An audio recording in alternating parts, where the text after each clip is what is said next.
Okay, so now that Yun's been handily defeated, we need to make an escape out of the palace here.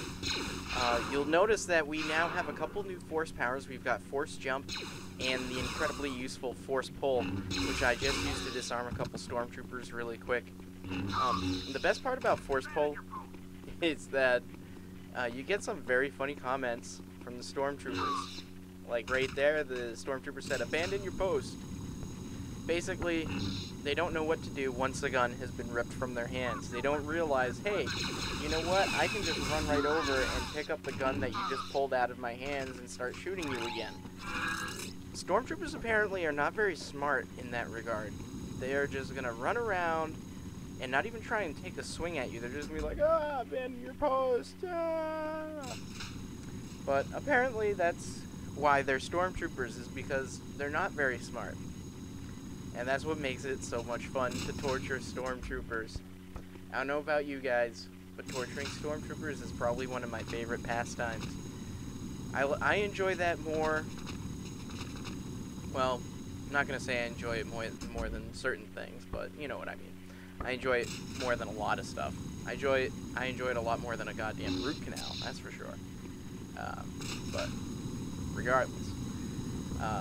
So this particular level here has a couple tricky spots.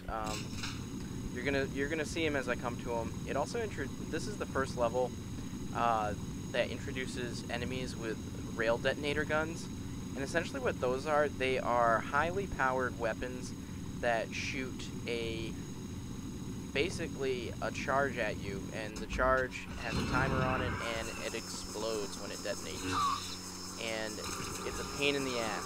So when you see a stormtrooper with a rail detonator, or if you see a TIE bomber, you might want to act fast and stay away, or yank the gun out of their hands, or do something before they have a chance to actually shoot one at you. Because what happens is when they shoot it at you, it attaches to you, and there's nothing you can do about it. Once it's there, and it's going to stay there until it explodes and hurts or flat out kills you.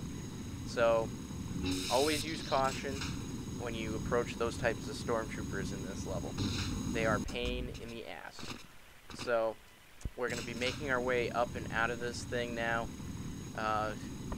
Made a false start there. I mean, completely forgot about the TIE bomber. He apparently caught me very off guard, as you saw there. I was running and boom, ran right into this explosion. So hopefully this run is going to be a little more successful. I'm not even going to bother with that stormtrooper that's sitting there. And okay, didn't fall off that ledge. Alright, so our next objective, we have to run across these large openings and somehow make our way into a ventilation shaft. And again, pointing out something that probably doesn't need to be pointed out, but I feel like it has to be, is just the design.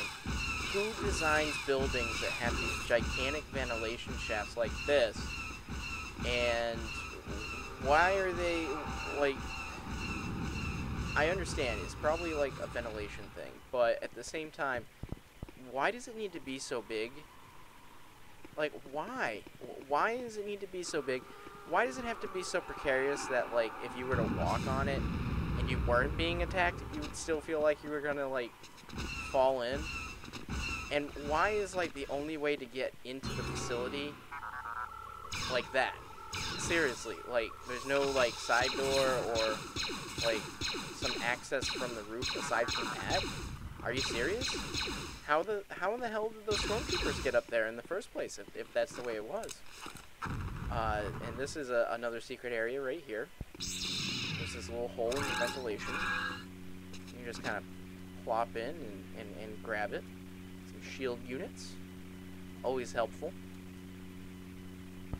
So, gonna make our way in. There's also another secret area along the ventilation shafts here. Let's see. First I gotta deal with this guy. Okay. There's gotta be a better way to do it. Kyle Katarn and his awesomely sarcastic comments. They are always win. Let me tell you something. When the chips are down, Kyle Katarn's your man. He knows how to... Explosion. Taking out Stormies that way is fun. The only problem is getting ambushed by a whole bunch. And luckily I stopped that officer before he had a chance to call in reinforcements. That's something I rarely ever get a chance to do, so I'm kind of pleased with myself there. Right. An officer down there.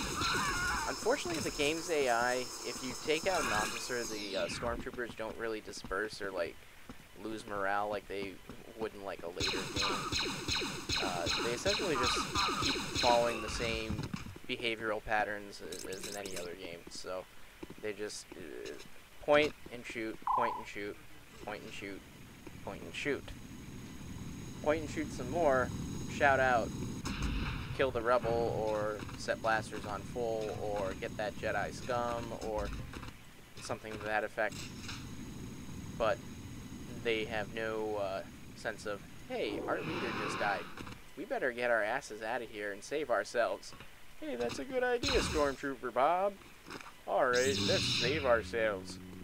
No conversations like that. They're just, kill him, kill him, kill him, kill him, kill him, kill him dead. Kill him dead, because we're Raid. Just like Raid, we kill Jedis dead.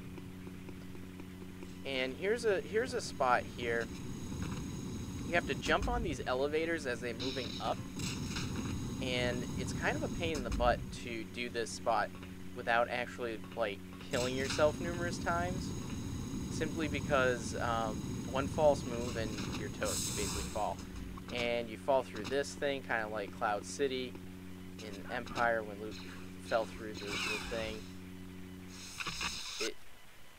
That's the one thing about this level that's kind of cool, is that it recreates a couple, like, memorable Star Wars moments. Like, you know, the Bespin thing, and everything like that. But the one thing it's missing is Lando. There's no Lando. Or no Lando-type character. And that is... Yeah, see this on me? That's a rail charge. And that hurts a lot. Yeah. You don't want those. You don't want those. Stormtroopers with the yellow pauldrons are the ones that have those. No, Kyle, we're not kidding. We have to leap across that. Yeah. I feel the same way. So before we attempt to commit suicide, there is a secret area that we're going to get to over here. Once the wind starts up, it'll kind of push us up when we jump here. And, come on. There we go. And then when we jump out, it'll push us over and across. Ow. Oh, adding insult to injury, falling all the way back down. That is rough. So, we're going to have to try this all over again. I am not editing out my deaths, so I don't think you're being cheated out of stuff here. I am doing this all for you guys, all for your entertainment, and I really do hope that you're enjoying these. You know, this is the first time I do a Let's Play, and you know, as you can tell, I'm fairly new at these things, and you know, any feedback is welcome. So certainly leave some, please. You know, I really do hope you're enjoying it. And, you know, let me know if there's any games that you want to see me do in the future for a Let's Play.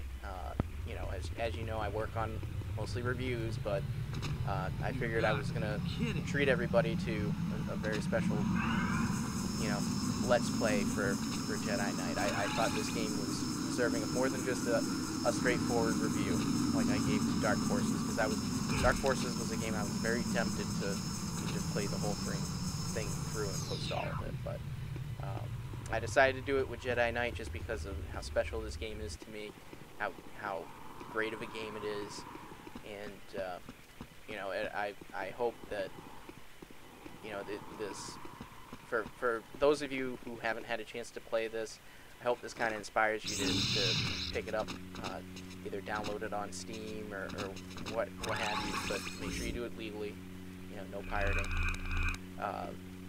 and you know, and try this game out. It's really a worthwhile game, and the whole Dark Forces series is really great. So it's certainly recommended, especially, you know, for you younger folks who played The Force Unleashed and really dug that and thought it was a great game. You know, to get a feel for where that came from, you'd want to play the Dark Forces series, and specifically like Jedi Knight and Jedi Outcast, because these really are the mold that, you know, The Force Unleashed ultimately came from. So again, I hope you're enjoying these videos, and I'm as much as I'm enjoying making them. You know, I love playing these games, and I love you know, just kicking back and just giving a rolling commentary on them. So, you know, please leave some feedback. Regardless, we're getting close to the end of the level a little bit more, and I got rail charged. That kind of hurt. That was right in my face, it looked like. I'm surprised. Kyle Katarn must have, like, steel for a face, because you look at him and his face doesn't, like, explode or anything when he gets hit with one of those. His face just kind of has that same kind of expression on it the whole game. But that's also the problem with the game engine, is that the expressions on the faces don't really change. But if you think his expression in this game is bad, you should see it in Mysteries of the Sith. It's even worse. He looks like he's like constipated the entire game. He's got like this look on his face. He's just like this grimace the entire time, and he looks like he's having some issues. So they definitely could have done a better job with Kyle Katarn's facial art, considering he's the main character of the damn game. So here's the obligatory elevator shaft that goes up for far too long. We're riding it up, right up to the end of the level here. You're going to see that's the shuttle that 8088 is going to be riding out on. And I'm going to do a quick little sprint here. How about a lift out of here? And kill that officer. And we're done for this level. And I'll see you folks on the next Let's Play.